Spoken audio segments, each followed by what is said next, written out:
جمهور النادي الاهلي العظيم، ده وقتك، ده وقتنا كلنا.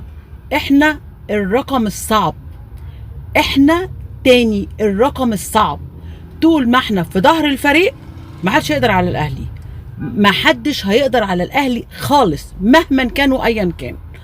لازم تفضل في ظهر ناديك طول ما الاداره حاسه ان وراها شعبها، شعب الاهلي وراها، جيشها هو جمهورها.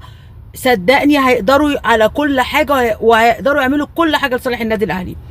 طول ما اللي بيخططوا ضد النادي الاهلي شايفين ان الاداره لوحدها، بصوا يعني ممكن يحصل بلاوي سودا.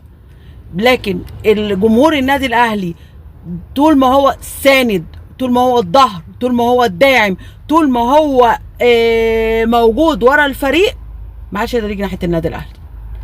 قوه النادي الاهلي في جمهوره، وضعف النادي الاهلي في حرمانه من جمهوره. واللعبه ازاي ادخل دلوقتي اعمل اي مشكله واحرم الاهلي من جمهوره.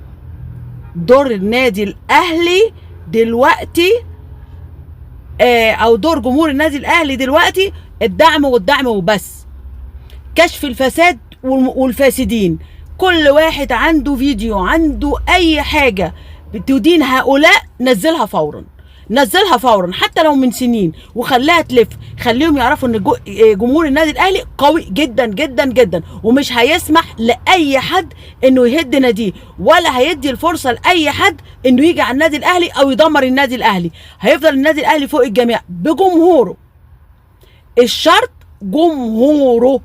طول ما احنا ورا الاداره في قراراتها، وطول ما احنا بندور على حق النادي الاهلي وهنجيب حق النادي الاهلي، ما حدش هيقدر علينا. قوه النادي الاهلي في جمهوره. اوعوا حد يفرق ما بين الاهلي وجمهوره.